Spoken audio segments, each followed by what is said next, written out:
Alors, dans cette vidéo, on va déterminer le rendement d'un transformateur monophasé. Donc, il existe deux possibilités pour mesurer le rendement. Soit on adopte la mesure directe des puissances, c'est-à-dire on mesure la puissance P1 absorbée par le primaire et on mesure la puissance P2. On peut faire la mesure par l'appareil de wattmètre, d'accord? Alors, ou bien on va effectuer la mesure indirecte.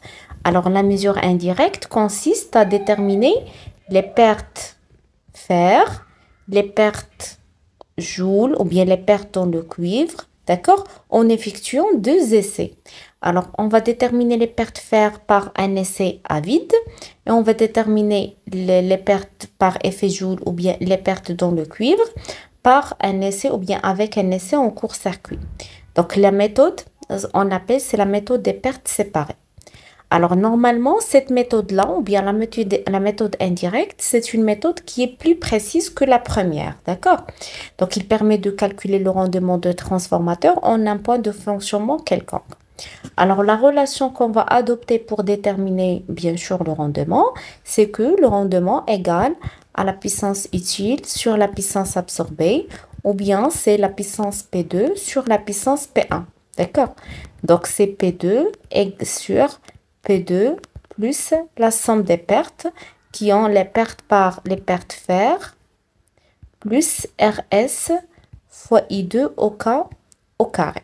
D'accord?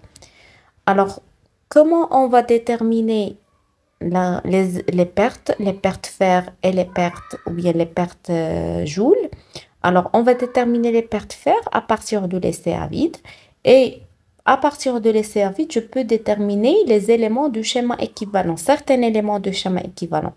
Et aussi, à partir de l'essai en court-circuit, je peux déterminer les pertes joule en déterminant la résistance RS ou bien ramenée au secondaire qui est égale tout simplement CR2 plus M au carré fois R1.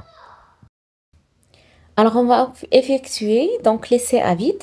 Donc, l'essai à vide, c'est-à-dire que alors, le transformateur, il n'est relié à aucune charge ou bien à aucune impédance, d'accord?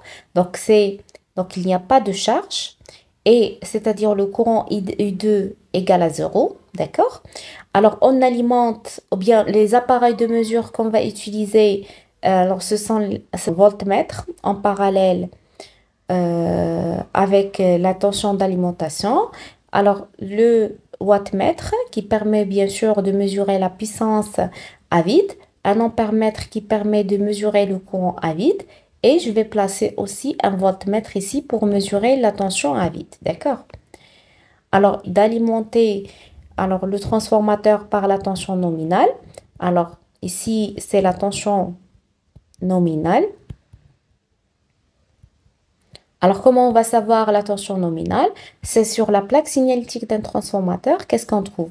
Si on prend par exemple un transformateur de 380 volts, 220 volts, c'est-à-dire la tension nominale d'un transformateur, c'est VAN, c'est 380 volts. C'est-à-dire je vais alimenter par 380 volts, il y a ce transformateur. Et 220 volts, c'est normalement, c'est la tension à vide. D'accord? Parce que sur la plaque signalétique, même si il est indiqué que 220 volts, c'est la tension au niveau secondaire, mais normalement, la tension qui est soumise à la charge n'est pas 220 volts. C'est une tension moins de 220 volts et cela à cause des éléments internes du schéma équivalent ou bien de la chute de tension causée par les éléments internes du schéma équivalent. Donc, on continue. Donc, je vais alimenter le transformateur par la tension nominale. Donc, qu'est-ce que je vais mesurer? Je vais mesurer, bien sûr, cette tension nominale. Je vais mesurer la puissance à vide, d'accord? P1 0. Donc, toujours l'indice 0 indique qu'on est dans un essai à vide. Alors, je mesure le courant I1 0, donc à partir d'un ampèremètre. Et je vais mesurer la tension V2 0, c'est la tension à vide au niveau secondaire. Et normalement, la puissance à vide mesurée, c'est égal à normalement V1 fois le courant à vide I10 fois cosinus phi 10, c'est le facteur de puissance, bien sûr, à vide. D'accord?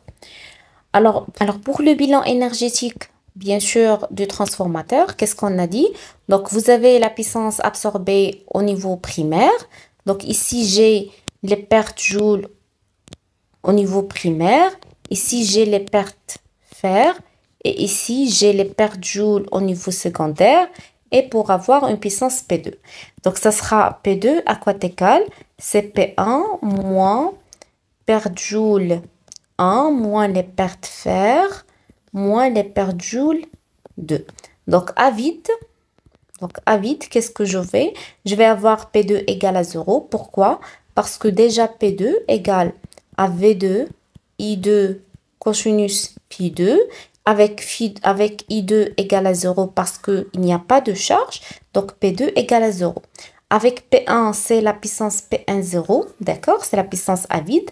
Moins les pertes joules au niveau primaire à vide, c'est R1 fois le courant à vide au carré, moins les pertes fer, moins les pertes joules au niveau secondaire, c'est égal à R2 fois I2 au carré, avec I2 égale à 0 à vide, donc les pertes joules à vide sont égales à 0. Donc voilà, ce qu'il reste maintenant à déterminer, les pertes fer qui ont égal à la puissance P0 ou bien P1 0 moins R1 I10 au carré. Alors, on a déjà dit que dans un essai à vide, le courant I10, il est très très faible. Et lorsqu'on va effectuer les mesures, vraiment, on va trouver que I10, il est très faible devant le courant nominal. C'est pour cela on peut négliger les pertes joules à vide, c'est-à-dire les pertes fer seront tout simplement la puissance à vide, bien sûr, mesurée par le wattmètre. C'est celui-là. D'accord? Toujours en déterminant le rendement du transformateur et toujours on est dans un essai à vide. Donc l'essai à vide, il permet aussi de mesurer alors ou bien de déterminer le rapport de transformation qui est égal à V20 sur V1 nominal. D'accord? Alors V20, c'est la tension mesurée à vide et V1 nominal, c'est la tension bien sûr indiqué sur la plaque signalétique du transformateur. D'accord? Alors, je peux déterminer la résistance du circuit magnétique et la réactance magnétisante. Alors, la réactance ou bien la résistance du circuit magnétique RF, à quoi égal? C'est normalement c'est V1 au carré sur la puissance P0, d'accord? Ou bien P1 0 sur la puissance active consommée par le primaire. Pourquoi? Parce qu'on a déjà, alors qu'est-ce qu'on a pour on a déjà le schéma équivalent, voilà, c'est RF et XM, d'accord? Alors RF et XM sont soumises à la tension V1, d'accord? Alors, c'est-à-dire que la puissance consommée, normalement la puissance active consommée par la résistance, c'est RF fois le courant I actif au carré. Parce que ici, c'est GI10 qui est divisé en deux, c'est I active et I réactif. D'accord? Alors, généralement, donc, à quoi égale I active? Donc, à quoi égale V1? La tension V1 égale à RF, donc en valeur efficace, RF fois I actif. D'accord? Donc, je peux déterminer I active, c'est à quoi égal? C'est V1 sur RF. Et I active au carré, ça va être P10 égale à V1 au carré sur RF. D'accord? Voilà. Pour déterminer, donc la puissance à vide, c'est V1 au carré sur RF. Donc RF, ça sera égal à V1 au carré sur P10. De la même façon, je peux déterminer XM. Donc à quoi est égale la puissance active ou bien la puissance réactive consommée à vide? Donc normalement c'est XM fois I réactif au carré. Parce que le courant absorbé par la bobine, c'est I réactif. Donc, I réactif à quoi égal? En fonction de V1.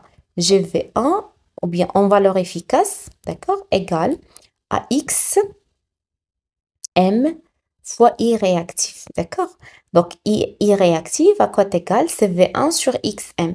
Donc, c'est I réactif au carré, c'est V1 au carré sur XM au carré. Donc, ça va donner, c'est normalement, c'est V1 au carré sur XM. D'accord? C'est-à-dire que XM, c'est V1 au carré sur Q10. Avec Q10, c'est la puissance réactive consommée par le transformateur.